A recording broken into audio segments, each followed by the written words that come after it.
Hello everyone, कैसे हैं सभी। तो आई होप सभी लोग अच्छे से होंगे। तो जितने भी कैंडिडेट्स हमारे साथ जुड़े हुए हैं बीएड सेकेंड ईयर के लिए, उन सभी के लिए आज की बहुत बेहतरीन क्लास होने वाली है, क्योंकि आज की क्लास में मैं बात करने वाला हूँ DBRAU यूनिवर्सिटी यानी कि डॉक्टर भीमराव अम्बेडकर यूनिवर्सिटी के बीएड सेकेंड ईयर के सिलेबस के बारे में, जिसको हम डिटेल में एनालिसिस करेंगे। ठीक है। और जैसे कि आप सभी को मालूम है कि बीएड फर्स्ट ईयर और सेकेंड ईयर दोनों ही क्लासेस आपके स्टार्ट हो चुकी हैं। तो जल्दी से एनरोलमेंट करवा लीजिएगा। और अभी जो अगर आप जल्दी से एनरोलमेंट करवाते हैं, यानी कि सबसे पहले एनरोलमेंट करवाते, तो कुछ आप भी आपको दे। चलिए फिर गाइस, विदाउट टाइम वेस्ट करते हुए चीज़ों को शुरू करते हैं। और वीडियो अच्छी लगा तो वीडियो को लाइक कर दीजिएगा। चैनल पे एंड विजिट कर रहे हैं, चैनल को सब्सक्राइब करके बेल आइकन को प्रेस कर लीजिएगा। बाकी हमसे कांटेक्ट करने के लिए नीचे दिए गए लिंक पे आप कांटेक्ट कर सकते हैं, जहां पे आपको व्हाट्सएप ग्रुप, इंस्टाग्राम, फेसबुक, साथ ही साथ व्हाट्सएप नंबर भी आपको वहीं से प्रोवाइड। अभी तक जो इंस्टाग्राम पे फॉलो नहीं किया तो जल्दी से इंस्टाग्राम पे फॉलो कर लीजिएगा। बाकी शुरुआत करते हैं फिर आज की क्लास की। और आज की क्लास में मैं बात करने वाला हूँ, जैसे कि आप लोग यहाँ पे देख रहे हो। सबसे पहले मैं आपको यहाँ पे दिखा देता हूँ कुछ चीज़ें कि BEd second year result, sorry, BEd second year syllabus के बारे में बात करूंगा। ठीक है। कि आगरा यूनिवर्सिटी का क्या सिलेबस है, ठीक है, जिसको हम डिटेल में यहाँ पे एनालिसिस करने वाले हैं कि किस तरीके पैटर्न रहता है, कैसे क्या रहने वाला है। ठीक है। और उसके बाद में फिर एक एक सब्जेक्ट को हम यहाँ पे देखेंगे। और बीएड फर्स्ट ईयर में जैसे कि आपने कौन कौन सब्जेक्ट्स पढ़े थे, उनका क्या रोल रहने वाला है आपके सेकेंड ईयर के अंदर। के बाद में फिर एक एक चीज को डिटेल में हम यहाँ पे एनालिसिस करने वाले हैं। ठीक है। तो चलिए फिर शुरुआत करते हैं। और एक बार जल्दी से वीडियो को शेयर कर दीजिएगा जो अगर आपको 1% भी वीडियो में कुछ मिल रहा है। ठीक है। सबसे पहले मैं आपको बैच के बारे में थोड़ा सा इंट्रोड्यूस करवा देता हूँ। तो ये आपका ऑफिशियली नंबर है, यहाँ पे आप कॉन्टेक्ट कर सकते हैं। व्हाट्सअप ही करिएगा, कॉल मत करिएगा, क्योंकि कंटिन्यू बहुत कॉल आती है, तो रिसीव करने में थोड़ा सा इशू रहता है। तो यहाँ आपके बीएड सेकेंड ईयर का टीचर्स बैच जो है वो लॉन्च कर दिया गया है, जिसमें आपको मिलेंगे। लाइव क्लास अटेंड नहीं कर पाते हैं तो आपको रिकॉर्डेड। ठीक है। वीडियो में एंड तक बने रहिएगा, सारे के सारे डाउट आपके क्लियर हो जाएंगे, कुछ भी कमेंट करने की जरूरत नहीं। उसके बाद यदि कोई डाउट बचता है तो व्हाट्सएप नंबर दिया हुआ, यहाँ पे आप कॉन्टेक्ट कर सकते हैं। भाई पर्सनली मेरे से बात करने के लिए इंस्टाग्राम पे फॉलो कर लीजिएगा, लिंक उसका भी डिस्क्रिप्शन में प्रोवाइड कर। ठीक है। लाइव क्लास नहीं अटेंड कर पाते हैं, रिकॉर्ड क्लास आपको मिल जाएगी। साथ ही साथ कोई बुक्स लेने की जरूरत नहीं है, सारी की सारी पीडीएफ नोट्स आपको यहीं से अवेलेबल करवाए जाएंगे। आपके डाउट सेशन होंगे, साथ ही साथ लास्ट टाइम पे आपके प्रीवियस ईयर क्वेश्चन होंगे। प्रीवियस ईयर क्वेश्चन यानी कि आपके एग्जाम में किस तरीके से question last year MCQ base पे एग्जाम हुए थे, इस साल एमसीक्यू बेस पे एग्जाम होने के चांसेस कम है। इस साल जो हाईली एक्सपेक्ट किया जा रहा है वो मान के चलिए सब्जेक्टिव बेस के एग्जाम होंगे। तो दोनों चीजों को यहाँ पे प्रिपेयर किया जाएगा। ठीक है। अब यहाँ पे जो मेन चीज मैं आपको बताने वाला हूँ कि ये जो कोर्स है, ठीक है, टीचर बैच, इसमें बीएड सेकेंड ईयर के कैंडिडेट्स एनरोलमेंट कर सकते हैं। और जो अगर आज आप इसमें एनरोलमेंट करते हैं, यानी कि आज आपका 16, एक सेकेंड, आज आपका 16 जनवरी है, और आज आप इसमें जो अगर एनरोलमेंट करते हैं तो यहाँ पे आपको 10% ऑफ मिलने के चांसेस हैं। ठीक है। बाकी ध्यान रखिएगा, लिमिटेड सीट्स हैं, जिसको एनरोलमेंट करना है जल्दी से एनरोलमेंट कर लीजिएगा, एडमिशन ले लीजिएगा। अदरवाइज सीट्स फुल होने के बाद किसी को एडमिशन नहीं मिलने वाला। ठीक है। तो यहाँ पे आपको कोर्स के बारे में समझ में आ गया होगा। फिर भी कोई डाउट बचता है तो कमेंट करके पूछ सकते हैं। ठीक है। अब हम यहाँ पे सिलेबस के बारे में बात कर लेते हैं कि बीएड सेकेंड ईयर का सिलेबस क्या है, किस तरीके का होने वाला है। ठीक है।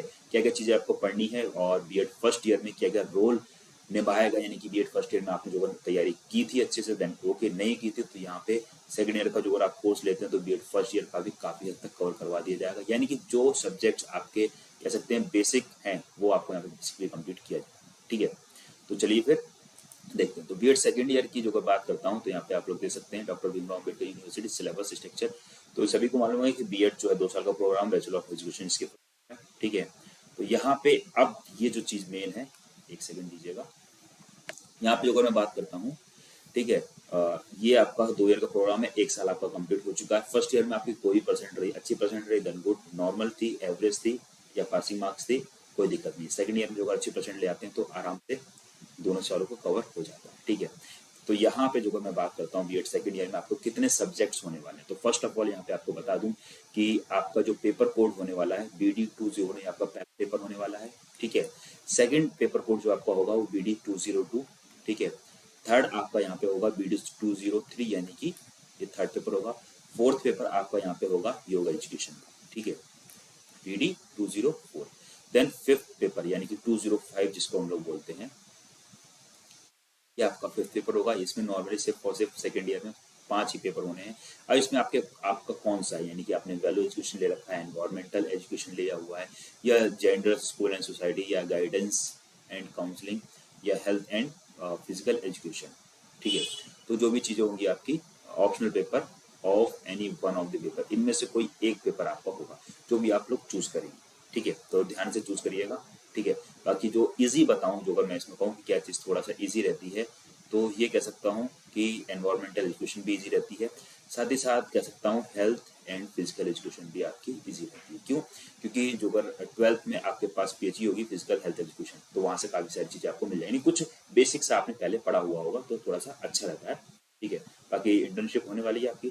टोटल मार्क्स की जो अगर बात करता हूँ, टोटल मार्क्स आपके 650 का होगा, जिसमें से आपको 290 मार्क्स लाने इससे कमाएंगे तो आप फेल हो जाएंगे। ठीक है, अब सब्जेक्ट्स की थोड़ा सा बात कर लेते हैं। पहला सब्जेक्ट जिसमें नॉलेज एंड करिकुलम की बात करी गई है। ठीक है, टोटल मार्क्स की बात करता हूँ तो टोटल मार्क्स आपके इसमें 100 होगी, जिसमें आपके 80 मार्क्स की थ्योरी होती है एंड 20 मार्क्स का आपके इंटरनल असेसमेंट या प्रैक्टिकल या प्रोजेक्ट, कुछ भी बोल सकते हैं। ठीक है, और इसी तरीके से इसमें मिनिमम मार्क्स यानी कि 40 में से थ्योरी में आपको 32 मार्क्स। ठीक है, ऐसे ही प्रैक्टिकल में आपके मिनिमम 20 में से 8 मार्क्स आना जरूर होता है, फिर इन दोनों का ओवरऑल मिला के 40 मार्क्स भी मिनिमम होने चाहिए, तो आप पास होने फेल होने। अदरवाइज फेल होने का रीजन क्या है? अगर इसमें से किसी में भी एक भी नंबर कम हो तो ऑटोमेटिक 40 हो नहीं पाएंगे, 40 हो नहीं पाएंगे तो आप, तो इससे तो हमें कोई मतलब ही नहीं रखना है, हमें यहाँ पे टारगेट करना है और 100 में से एटलीस्ट 70 टू 90 के बीच में तो लाना ही है हर एक सब्जेक्ट में। ठीक है, बाकी आप कोशिश करेंगे तो 100 आउट ऑफ 100 भी आ जाएगा, जो अगर जिस तरीके से मैं कहूँगा उस तरीके से आप कंटिन्यू बेस पे लगे रहें, काम करते रहें। ठीक है, सेकंड पेपर आपका इसमें होगा असेसमेंट फॉर लर्निंग। ठीक है, BD 202 पेपर कोड होता है आपका। ठीक है, 100 मार्क्स का ही होगा, 80 मार्क्स की थ्योरी होगी, 20 मार्क्स का प्रैक्टिकल होगा, बाकी चीजें मालूम। थर्ड पेपर आपका होता है क्रिएटिंग एन इंक्लूसिव स्कूल। ठीक है, इसमें ये जो आपका पेपर होता है थर्ड पेपर, ये आपका 50 मार्क्स का होता है। 40 मार्क्स की आपकी थ्योरी होती है, 10 नंबर का प्रैक्टिकल होता है। इसमें क्या होता है, 40 में से थ्योरी में से आपको मिनिमम 16 मार्क्स लाने का कंपल्सरी होता है, और 10 में से आपको मिनिमम 4 मार्क्स लाने का। टोटल ओवरऑल मिनिमम आपका 20 होना चाहिए, अदरवाइज फेल हो जाएंगे। तो ये 50 मार्क्स का होता है। ऐसी योगा एजुकेशन सिंपल होता है, इजी होता है, आराम से। इसमें जो मेनली टारगेट करना है वो सबसे ज्यादा थोड़ा सा डिफिकल्ट पड़ता है, वो नॉलेज एंड करिकुलम थोड़ा सा, और असेसमेंट एंड लर्निंग। ये इतना था नहीं पड़ेगा क्योंकि फर्स्ट ईयर में इसका रोल था, तो चीजें कंट्रोल रहती, बट ये बिल्कुल नया रहता है यहाँ पे। ठीक है, काफी अच्छा। योगा एजुकेशन भी आपका 50 मार्क्स का ही होता है। ठीक है, तो 40 मार्क्स का थ्योरी, 10 मार्क्स का प्रैक्टिकल। ओवरऑल आपको 3 मार्क्स चाहिए और प्रैक्टिकल में 4 मार्क्स चाहिए 10 में से। ठीक है, टोटल 20 बनना चाहिए। ये हो गया। इसी के साथ थोड़ा सा नीचे स्क्रॉल करते हैं और देखते हैं। अब बात करते हैं ऑप्शनल पेपर। जो ऑप्शनल पेपर, कोई सा भी पेपर आप इसमें से कोई सा भी एक सब्जेक्ट चूज करेंगे। ठीक है, तो इसमें 50 मार्क्स का आपका पेपर होगा, जिसमें 40 मार्क्स की आपकी थ्योरी होगी, 10 मार्क्स का आपका क्या होगा, प्रैक्टिकल असेसमेंट, कुछ ही बोल सकते हैं। ठीक है, तो 40 में से 16 मार्क्स लाना कंपलसरी है और 10 में से 4 मार्क्स लाना कंपलसरी है। ठीक है, देन आपका इंटर्नशिप होगा। ठीक है, तो यहाँ पे देख सकते हैं main practical and viva 200 marks, internal assessment 50 marks और सेशन वर्क। ठीक है, तो इंटरनल इंटर्नशिप सेकंड जो होता है, ये आपका यहाँ पे देख सकते हैं 300 मार्क्स की होती है, काफी ज्यादा रोल रहता है आपका इसी में। ठीक है, ऊपर से जो अगर मैं यहाँ पे बात करता हूँ तो देख लीजिएगा, जो पहला पेपर था आपका जिसमें 100 मार्क्स का था, दूसरा पेपर भी आपका 100 मार्क्स का होगा, तीसरा 50 का हो गया और चौथा भी आपका 50 का, यानी कि 4 पेपर आपके फर्स्ट 100 100 50 50, और जो ऑप्शनल रहता है ये भी आपका 50। तो यहाँ से जो आपका बनता है 100 200 300 एंड 350, यानी कि 5 सब्जेक्ट से आपका 350 बनेगा। और यहाँ पे जो इंटर्नशिप आपकी होने वाली है सेकंड, ठीक है, ये आपकी 300 मार्क्स की होने वाली है।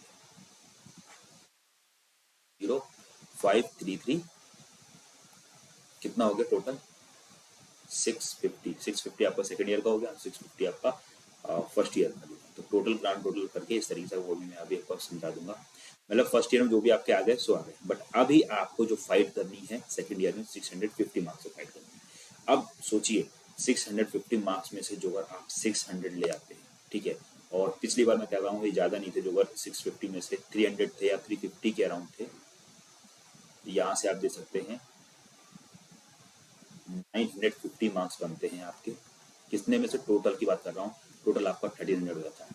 परसेंटेज आप निकालेंगे, बढ़िया परसेंटेज निकल के आएगी आपकी यहाँ से। ठीक है, तो यहाँ पे समथिंग जो अगर मैं कि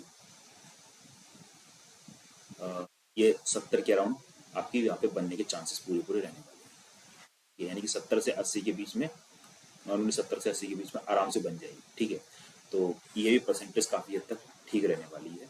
ठीक है, तो ये चीज़ देख सकते हैं। तो यहाँ से अभी आपको जो फाइट करनी है वो 650 मार्क्स से फाइट करना है। इंटर्नशिप पे थोड़ा सा ज़्यादा ध्यान दीजिएगा कि अपनी फाइल अच्छे से बना लीजिए। कॉलेज वाले जो अगर नहीं बता रहे बार बार कॉल करिए, पूछिए कि किस तरीके बनाना है, किस प्रैक्टिकल किस पे बनाना है। ठीक है, क्योंकि जितने मार्क्स आप यहाँ पे गेन कर लेंगे उतना ही आपकी परसेंटेज में बढ़िया स्कोर आएगा। बाकी जो जो चीज़ें पढ़ने वाले हैं वो मैं आपको बता देता हूँ। तो इंटर्नशिप आपकी 300 की हो जाएगी। इसमें आपको मिनिमम 150 मार्क्स चाहिए ही चाहिए, जिसमें मेन प्रैक्टिकल एंड वाइवा में आपको 100 मार्क्स चाहिए। ठीक है, इंटर्नशिप असेसमेंट है, इसमें 20 मार्क्स मिनिमम, और सेशन वर्क में आपको 20 मार्क्स चाहिए। तब आके आपका ये 150 बनेगा, यानी कि इतना मार्क्स आपको चाहिए मिनिमम। इससे कम होगा तो आप ऑटोमेटिक फेल हो जाएंगे। ठीक है, क्योंकि ये बैचलर ऑफ एजुकेशन यानी कि आप टीचर बनने जाना, तो जितना बढ़िया मार्क्स रहेगा उतना आप सभी के लिए बेनिफिशियल होगा। तो यहाँ पे ये सिलेबस जो है वो आपको अच्छे से मेरे ख्याल से डिटेल में समझ में आ गया होगा। Knowledge and curriculum first subject BD 201 paper code, BD 202 assessment for learning, ये दोनों 100 मार्क्स के हो जाएंगे। BD 203 creating and inclusive school, ये आपका थर्ड पेपर हो जाएगा। ठीक है, जो 50 मार्क्स का होने वाला है। योगा एजुकेशन BD 204 जो आपका 50 मार्क्स का होने वाला है। बाकी ऑप्शनल पेपर BD 205, ठीक है, जो आपका 50 मार्क्स का होने वाला है। तो टोटल यहाँ से कितना आपका हो जाएगा, 350 हो जाएगा। बाकी 300 मार्क्स का आपका क्या हो जाएगा यहाँ पे, इंटरनल असेसमेंट या इंटर्नशिप बोल सकते हैं। बीएड फर्स्ट ईयर में भी आपकी हुई होगी, काफी हद तक चीजें मालूम होगी, जो अगर आप लोगों को दी होगी तो। नहीं दी होगी तो भी लास्ट टाइम पे कॉलेज वालों ने प्रैक्टिकल फाइल्स वगैरह बनवाने के लिए कंपलसरी किया दिया। यहाँ से आपका इतना हो जाएगा। तो टोटल जो आपका ग्रांड टोटल बनेगा वो आपका 1300 बनेगा, जिसमें से आपको 555 मार्क्स लाना कंपलसरी। इससे कम जो अगर हो तो आप फेल हो जाएंगे बीएड। ठीक है, तो यहाँ पे आपको बीएड सेकंड ईयर का भी पूरा सिलेबस समझ में आ गया होगा। फर्स्ट ईयर का भी मैंने यहाँ पे दे रखा है, तो उसको भी समझना चाह दे सकते हैं। फर्स्ट ईयर में आपने क्या क्या चीजें पढ़ी थी। Childhood and growing up 100 marks का, contemporary India and education 100 marks का, लर्निंग एंड टीचिंग 100 मार्क्स का, language across the curriculum 50 marks का। अब यहाँ पे जो आपका ये जो था BD 104 language across the curriculum, और यहाँ पे हैं नॉलेज एंड करिकुलम। ठीक है, तो काफी ये जो चीजें होती हैं, ये जो सब्जेक्ट्स हैं, इसमें कुछ चीजें आपको मिल जाएगा, तरीके से कुछ चीजें बेसिक से मिल जाएंगी। बाकी understanding discipline and school subject 50 marks का आपका एग्जाम हुआ था। पेडागोजी ऑफ स्कूल सब्जेक्ट, यानी कि जो भी आपके ग्रेजुएशन में सब्जेक्ट रहे होंगे ऑप्शनल। ठीक है, जिसमें आपके 2 पेपर हुए होंगे। ठीक है, लाइक जो फिजिक्स केमिस्ट्री का आपका 1 पेपर, बाकी मैथ हो तो मैथ का 1 पेपर हुआ होगा, और बायो होगी तो बायो का 1 पेपर हुआ होगा। ऐसे ही हिस्ट्री होगा किसी के पास, सिविक्स, पॉलिटी, इकोनॉमिक, ज्योग्राफी, तो किसी 2 पेपर का हुआ होगा। टोटल 100 हुआ था, 50-50 मार्क्स का। क्या art and ethics BD 107 50 marks का हुआ था। Critical understanding of ICT 50 marks की। फिर आपकी इंटर्नशिप हुई थी, ठीक है, जो कि 50 मार्क्स की थी। अब बात करते हैं, नीचे थोड़ा सा आते हैं। अब एक एक चैप्टर को या एक एक सब्जेक्ट को, सिलेबस को देख लेते हैं अच्छे से। तो यहाँ पे आप लोग देख सकते हैं BD 101। ठीक है, तो ये आपका जो सब्जेक्ट है ज्ञान पाठ्यक्रम, यानी कि नॉलेज एंड करिकुलम। ठीक है, तो उसमें आपका जो यूनिट फर्स्ट यूनिट जिसमें बात करेंगे ज्ञान का अर्थ एवं प्रकृति। ठीक है, जिसमें आपके चैप्टर्स कौन कौन से रहने वाले हैं। तो शिक्षा में ज्ञान का अर्थ एवं प्रकृति, सेकंड रहने वाला सूचना ज्ञान विश्वास एवं मत राय में अंतर। ठीक है, चीजों को डिटेल में पढ़ा रहा हूँ इसलिए वीडियो लंबी तो जरूर होगी। ठीक है, बट आपके एग्जाम पॉइंट ऑफ व्यू से बहुत ज्यादा इंपॉर्टेंट है कि हमेशा याद रखना कि जब तक कोई भी घर बनाते हैं उसका घर का जो अगर फाउंडेशन मजबूत नहीं होगी, जो अगर नींव मजबूत नहीं होगी, जब तक हमें यही नहीं मालूम होगा कि हमने नींव में क्या क्या चीजें लगाई हैं, तब तक चीजें नहीं। तो वही चीज यहाँ पे भी है। कोई भी सब्जेक्ट या कह सकता हूँ किसी भी चीज की तैयारी करने से पहले उसका सिलेबस को हमने अच्छे से याद होना चाहिए। ठीक है, मालूम नहीं होना चाहिए, हमें याद होना चाहिए कौन कौन सब्जेक्ट है, कौन कौन सब्जेक्ट में कौन कौन चैप्टर्स हैं, कौन कौन से चैप्टर्स में कितने यूनिट्स हैं। तो ये इतनी सारी चीजें हमें मालूम होनी, तब जाके हम चीजों को अच्छे से कर सकते हैं। ठीक है, थर्ड जो आपका चैप्टर आएगा ज्ञान, यानी कि ज्ञान के विभिन्न तरीके, यानी कि या आप बोल सकते हैं ज्ञान या जानने के विभिन्न तरीके। फोर्थ आपको आएगा ज्ञान के हस्तांतरण एवं निर्माण में जानने वाले नॉलेज या ज्ञान के संबंध में भूमिका। कहने का मतलब यहाँ पे है कि ज्ञान को किस तरीके से एक से दूसरे से, मैं यहाँ से आपको कुछ ना कुछ बता रहा हूँ, यानी कि नॉलेज जो है वो आपको दे रहा हूँ ना कुछ तो आपको यहाँ पे सीखने को मिल ही रहा होगा। ठीक है, कि मैंने 1 सेकेंड कैमरा मैं ऑफ कर दूं तो चीजें आपको और भी अच्छे से दिख जाएंगी। तो मैं यहाँ पे कैमरा ऑफ ठीक है। तो पीछे का दिखाएगा, पहले मेरे को ध्यान नहीं था, बस मोस्टली मैं कैमरा ऑफ कर देता हूँ ताकि जो भी चीजें होती हैं वो सारी की सारी चीजें आपको विजुअल होती है। ठीक है। सेकंड यूनिट आपकी हो जाएगा पाठ्यक्रम का प्रत्यय, या इसमें कह सकते हैं पाठ्यक्रम का अर्थ, परिभाषा एवं विशेषताएं।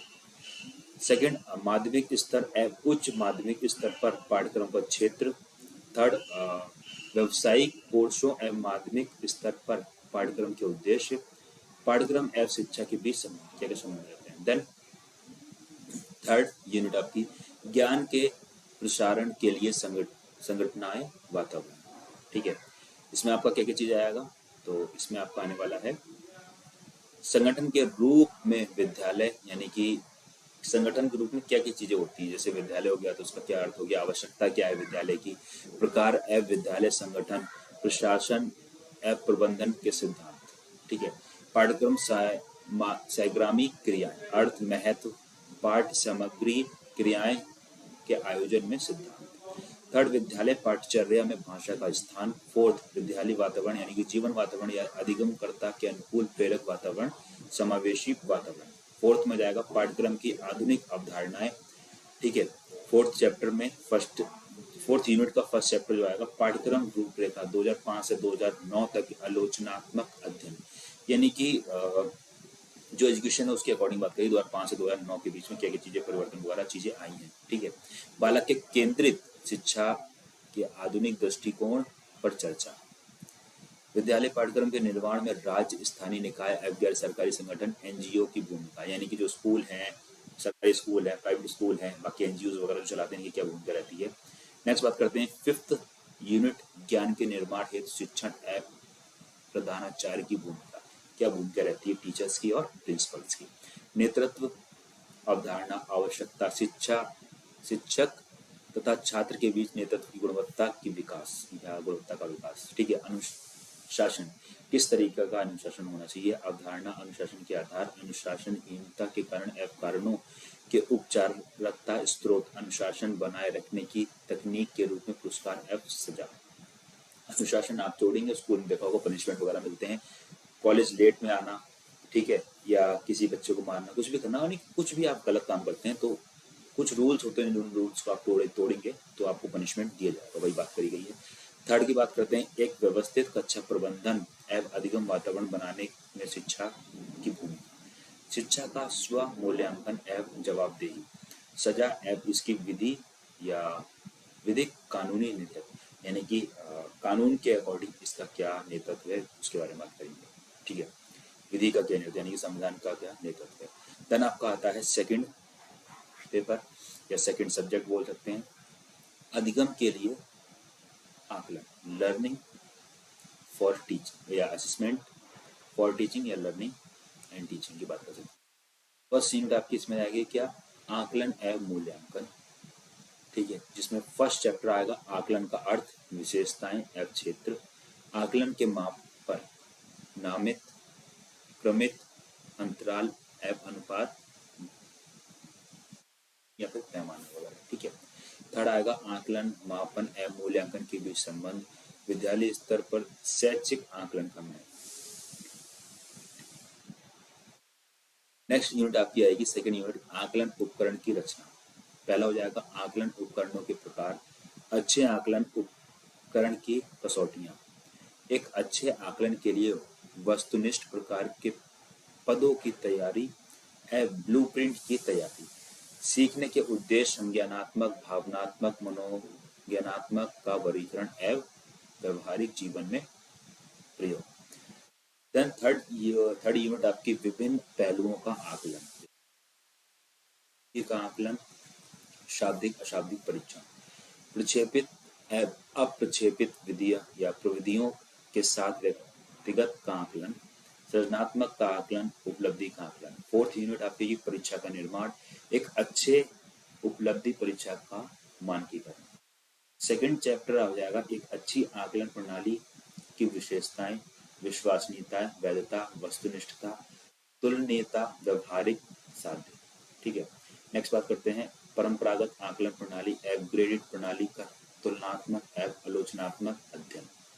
फिफ्थ यूनिट आपकी जाएगी सांख्यिकी, केंद्रीय प्रवृत्ति की माप, मानक विचलन, प्रोडक्ट मूवमेंट विधि द्वारा एव कार्ल पियरसन की कोटि अंतर विधि द्वारा संबंध ज्ञात करना। मानक स्कोर, जड़े स्कोर, टी स्कोर, स्टेनाइट स्कोर। ठीक है।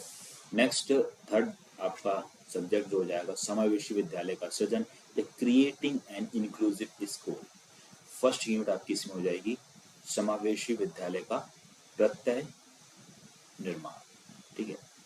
और शिक्षा में विविधता का अर्थ है प्रकृति, विविधता की विशेषताएं एवं कारण, विशिष्ट आवश्यकता वाले बालकों की समस्याएं या मुद्दे। विशिष्ट आवश्यकता वाले यानी कोई जैसे देखा हो बहरे होते हैं,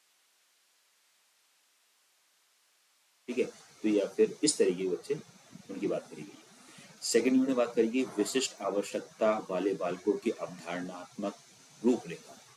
फर्स्ट चैप्टर इसमें जाएगा, या चैप्टर बोल सकते हैं, टॉपिक बोल सकते हैं विविधताओं के साथ बालकों के लिए विद्यालय का अर्थ, प्रकृति एवं प्रकार। विशिष्ट शिक्षा एकीकृत शिक्षा एवं समावेशी शिक्षा के बीच अंतर, दोनों में नॉर्मल शिक्षा और इनकी शिक्षा में क्या अंतर होता है। ठीक है। कक्षा कक्ष में विविधताओं की निगरानी एवं नियंत्रण। थर्ड यूनिट रहेगी पाठचर्या प्रारूप। तो पाठचर्या प्रारूप में आएगा विशिष्ट बालकों वाले बालकों के संदर्भ में पाठचर्या, सह पाठचर्या का संशोधन, नेत्र बंधित यानी कि जो जिन्हें देखने में थोड़ा सा कम होती है, या श्रवण बंधित सुनने वगैरह में, या मंद बुद्धि एवं विकलांग यानी कि कोई विकलांग दिव्यांग जिसको बोल देते हैं, मंद बुद्धि थोड़ा सा देरी में चीजों को समझ पाते हैं। ठीक है। विशिष्ट बालकों के लिए अधिगम सामग्री का विकास, उनके लिए वो सारी चीजें, क्या क्या चीजें जरूरत पड़ती हैं, उन सारी चीजों की बात करते हैं। समावेशी कक्षा कक्ष में पाठचर्या क्रियान्वयन में शिक्षा की भूमिका। ठीक है। देन आपकी नेक्स्ट फोर्थ यूनिट रहेगी समावेशी शिक्षा में सहायक सेवाएं, क्या क्या चीजें सेवाएं क्या क्या होती हैं। समावेशी शिक्षा के निर्देशन एवं परामर्श सेवाएं। एक समावेशी विद्यालय में चिकित्सा एवं मनोवैज्ञानिक की भागीदारी यानी कि डॉक्टर्स वगैरह भी, अभिभावक समुदाय एवं समावेशी बालकों के लिए विशिष्ट शिक्षा। ठीक है।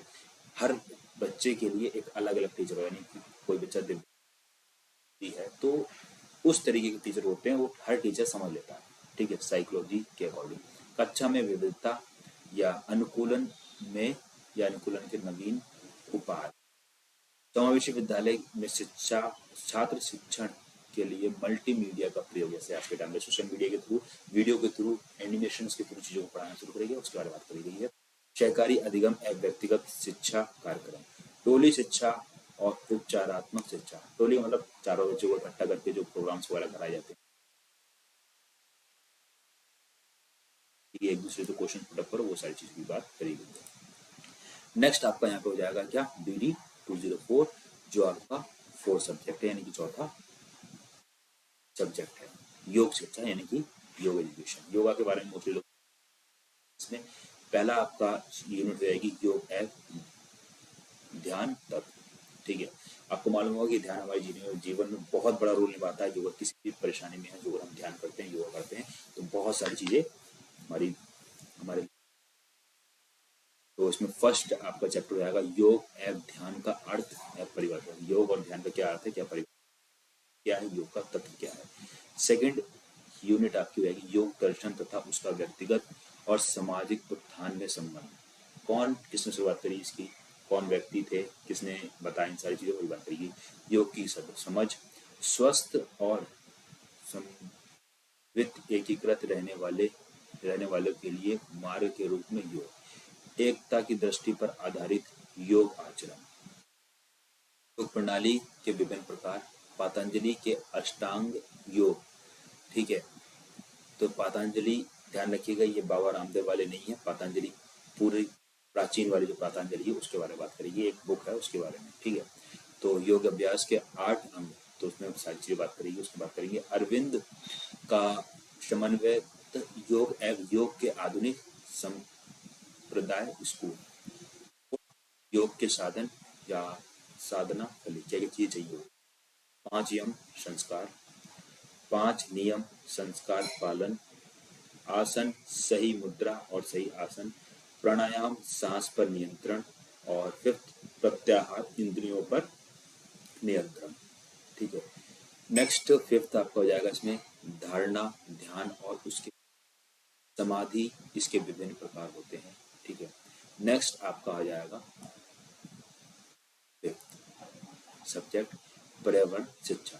आपका जो भी है, मैंने इसमें पर्यावरण शिक्षा लिया, बाकी आप जो भी चूज करें उसको मेरे को कमेंट कर दीजिएगा, तो मैं उसका आपको सिलेबस जो है, जैसे कि आप सभी को मालूम है, आपका ऑफिशियली नंबर है 9897971587। इस नंबर पे आप हमें व्हाट्सएप कर सकते हैं। इसके साथ साथ जो अगर मैं आपको इंस्टा के बारे में बताऊं तो इंस्टा आईडी आपकी है PARIKSHA